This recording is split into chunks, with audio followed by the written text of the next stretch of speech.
वळूयात पुढल्या बातम्यांकडे। महत्त्वाची बातमी आहे, सरकारने हिंदी भाषा सक्तीच्या निर्णयाला स्थगिती दिल्याची घोषणा शालेय शिक्षण मंत्री दादा भुसे यांनी केली आहे। सुधारित शासन निर्णय जारी केला जाणार असल्याची माहिती सुद्धा भुसेंनी दिली।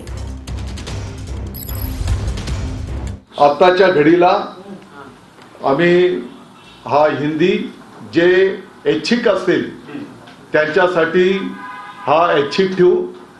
इतर भाषेच्या संदर्भामध्ये त्या वर्गातनं किती विद्यार्थ्यांची मागणी येते, मग त्याचा सखोल अभ्यास करून त्या संदर्भातला निर्णय केला जाईल। या संदर्भातला पुढचा शासन निर्णय यथावकाश निर्गमित केला जाईल। तर हिंदी बोलण्याची सक्ती केली तर मी मरेन अशी मिश्किल टिप्पणी मंत्री नितेश राणे यांनी केली। पत्रकारांना हिंदीमधून उत्तर देताना मिश्किल टिप्पणी त्यांनी केली आहे।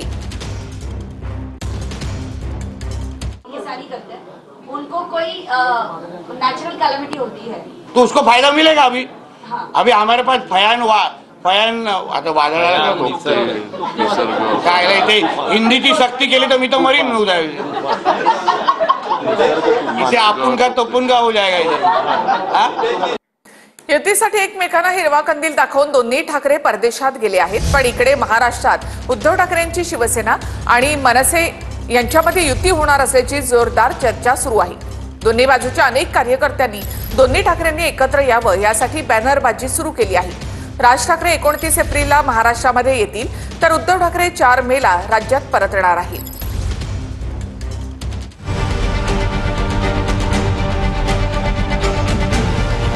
दोन्ही ठाकरे परदेशात, युतीच्या चर्चा महाराष्ट्रात।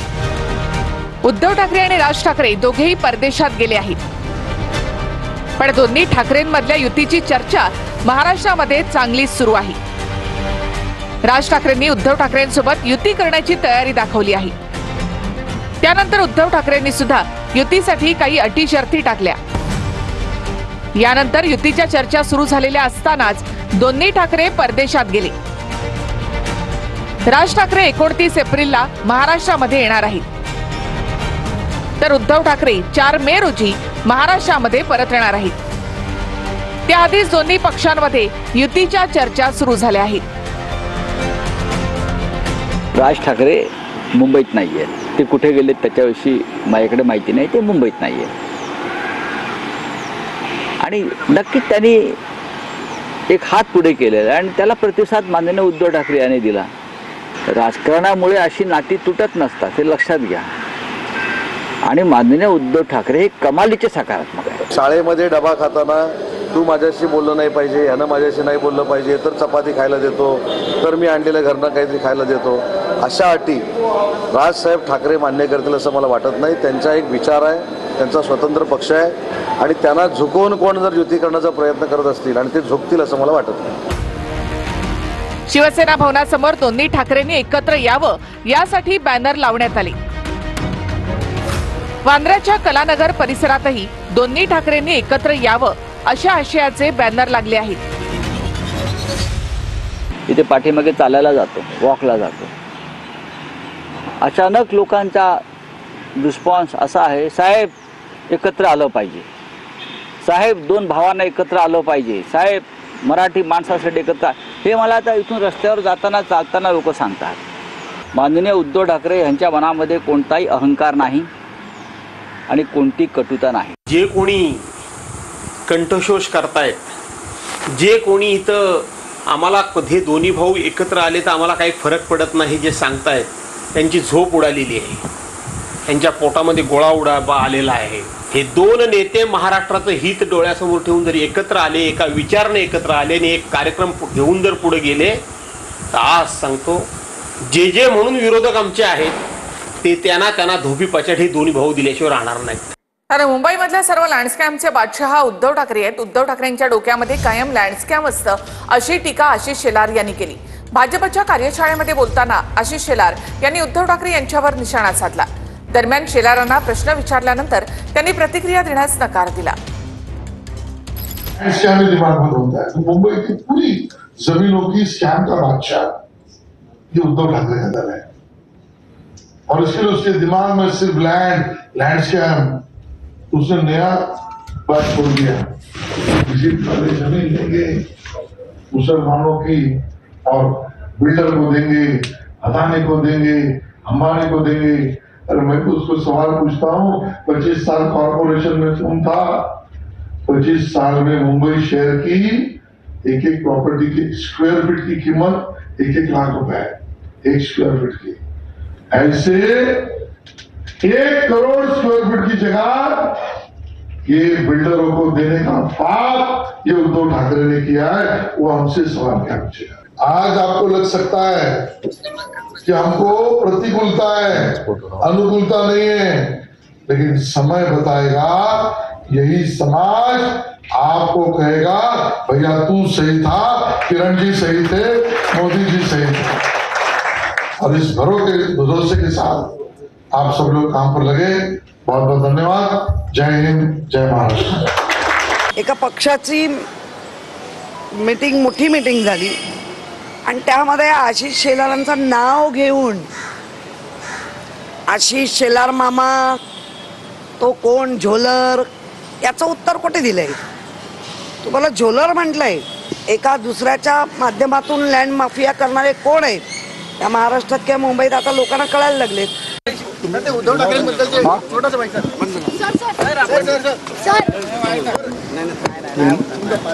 उद्धव ठाकरेंना लँड स्कॅमचं माफिया बादशाह म्हटलं होतं. बादशाह म्हटलं होतं सर. ते उद्धव ठाकरेंबद्दल छोटासा व्हायचं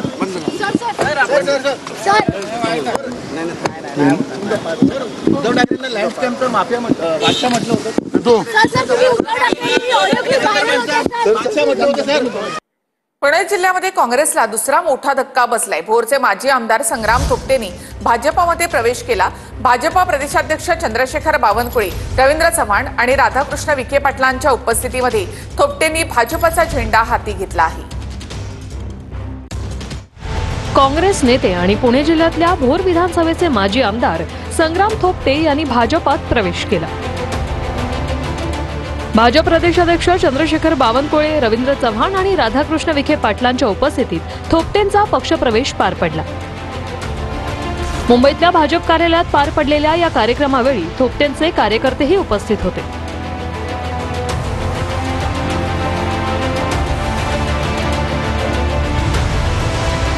निर्णय घेत असताना भारतीय जनता पार्टी हा देशामधला 1 नंबरचा सर्वात मोठा असणारा पक्ष, त्याचप्रमाणे या राज्याचे मुख्यमंत्री आदरणीय देवेंद्रजी फडणवीस साहेब यांच्या कुशल नेतृत्वाखाली महाराष्ट्राची चाललेली वाटचाल असेल, या सर्व गोष्टींना प्रभावित होऊन आम्ही साहेब आज हा निर्णय घेतलेला आहे. संपूर्ण महाराष्ट्र ज्यांच्या पक्षप्रवेशाने ढवळून निघाला आहे आणि जो काँग्रेस पार्टीमध्ये आज संपूर्ण भूकंप आल्यासारखी परिस्थिती आहे. संग्राम जिंकला आणि नक्की तो भाजपमध्ये येणार आहे. संग्राम थोपटे हे भोर विधानसभेतून 3 वेळा आमदार राहिले आहेत. संग्राम थोपटे यांचे वडील अनंतराव थोपटे हे भोर विधानसभा मतदारसंघाचे 6 वेळा आमदार होते. अनंतराव थोपटे 14 वर्ष मंत्री होते, ज्यात त्यांनी विविध खात्यांचं कामकाज सांभाळलं होतं. संग्राम थोपटे यांच्या राजगड सहकारी कारखान्याचं कर्ज सरकारनं स्थगित केलं होतं. त्यामुळे थोपटेंनी भाजपात प्रवेश केल्याची चर्चा भोर विधानसभेत आहे. थोपटेंनी काही दिवसांपूर्वी याची पुष्टी केली होती. राजगड सहकारी साखर कारखाना एक सहकारी संस्था आहे. आपण पाहिलं असेल, माझी लोकसभेच्या अगोदरच या राजगड सहकारी साखर कारखान्याची मान्यता असल्याची बातमी आपण प्रसिद्ध केलेली होती. निवडणुकीनंतर ती माझं कर्ज जे मिळालेलं कर्ज होतं ते त्या ठिकाणी तुर्तास स्थगित ठेवण्यात आलेलं आहे. माझं कर्ज रद्द केलेलं नाही, तुर्तास स्थगित आहे. त्यामुळं तिथं एक निश्चित अडचण आहेच. काही दिवसांपूर्वी काँग्रेसचे माजी आमदार रवींद्र धंगेकरांनी शिंदेंच्या शिवसेनेत प्रवेश केला होता. आता संग्राम थोपटेंनीही भाजपचा झेंडा हाती घेतल्यानं पुणे जिल्ह्यात काँग्रेसला मोठा हादरा बसलाय. आणि आता बातमी ती पवारांसंदर्भामध्ये. विद्या प्रतिष्ठानच्या बैठकीच्या निमित्तानं आज शरद पवार आणि सुनेत्रा पवार एकत्र आले होते. काल पुण्यामध्ये पवार आणि अजितदादांची बैठक पार पडली, तर आज बैठकीच्या निमित्तानं शरद पवार आणि सुनेत्रा पवार एकत्र आले. आजच्या बैठकीला युगेंद्र पवार यांचीही उपस्थिती होती. यावेळी सुनेत्रा पवारांनी युगेंद्र पवारांना वाढदिवसाच्या शुभेच्छा दिल्या. कुटुंब म्हणून आम्ही एकत्रच आहोत, असं मला वाटत नाही की कुटुंब आमचं वेगळं झालंय किंवा असं काय झालंय. ठीक आहे, राजकारणात कधीतरी आपले विचार बदलू शकतात, पण कुटुंब म्हणून ते तुम्ही तोडू शकत नाही ना. शेवटी रक्ताचं नातं आहे. एखादं वर्ष आमचं असं गेलं त्याच्यामुळं सगळंच संपतं या विचाराचं मी तरी नाहीये आणि माझी काकी पण त्या विचाराचे ते नाहीये. पॉलिटिकल फील्डवर तरी त्यांच्याबद्दल प्रेम आदर हे माझ्या मनात तरी कमी झालेलं नाही. आणि काकी असतील किंवा काका असतील, आजही ते माझे काकाच आहेत आणि त्यांचा पण मी आदर करतो. इथून पुढेही मी करत राहणार आहे. अजितदादा पवार अनेक वेळा खुलासा केला आहे की अनेक संस्थांमध्ये मी आणि पवार साहेब एकत्र आहोत. पवार साहेब अध्यक्ष आहे, मी सचिव आहे, उपाध्यक्ष आहे, सदस्य आहे. त्यामुळे या बैठकीच्या निमित्त त्यांची अनेक वेळा भेट होते आणि बैठका ज्या होत्या ते नियमित होत असतात. त्यामुळे आम्हालाही त्याचं काय वाटत नाही. अजित पवार आणि शरद पवार साहेबांच्या जे काही भेटी आहे ते वसंतदादा शुगर इन्स्टिट्यूट, रयत शिक्षण संस्था या निमित्तानं होणं हे काही फार त्यामध्ये राजकीय अर्थ काढू नका. तुम्ही माझ्याशी किंवा अजित पवारांची तुलना करता कामा नये. युगेंद्र पवारांच्या कार्यक्रमाला उपस्थित असणाऱ्या युवकांना शरद पवारांनी असा सल्ला दिला. युगेंद्रचं आतापर्यंत चांगलं काम आहे, इथून पुढेही साथ द्या असं आवाहन शरद पवारांनी केलं. तुम्ही लोकांनी आम्हा लोकांची तुलना करता का? मी असो किंवा अजित असो, पण एक गोष्ट लक्षात ठेवा की आम्ही राजकारणात ज्यावेळी असतो त्या सहकारी आमच्या असतात. आज युगेंद्रला तुमच्यावर काम करायचंय, सरकार त्याच्या हातात नाही. मगाशी चेतनाने सांगितलं तुझा माझी अभिनंदन. आता हे एकट्याचं अभिनंदन किती दिवस करायचं? आम्हाला अक्षर व्यक्तिगत जीवनात आधार नसतो. त्याचे आधार दुसरं परत नसतो. त्याचा विचार गांभीर्याने करते अशी अपेक्षा करूया आणि माझ्या शुभेच्छा.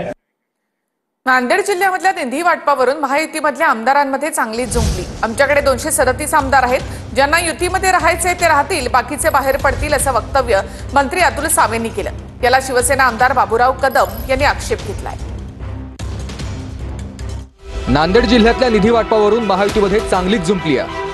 आमच्याकडे 237 आमदार आहेत आणि ज्यांना युतीत राहायचे आहे ते राहतील, बाकीचे बाहेर पडतील असं अतुल सावे म्हणाले.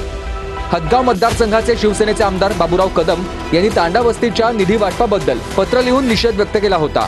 त्यानंतर अतुल सावे यांनी हे वक्तव्य केल्यानं वाद निर्माण झालाय. ज्या पद्धतीने शिवसेनेच्या आमदारांना पत्राची भाषा वापरली ती महायुतीसाठी खूप पोषक नाही. निषेध मी याची खूप काळजी करत नाही. 5 वर्ष आमच्याकडे आज 237 आमदार आहेत आणि आम्ही युतीत काम करतोय.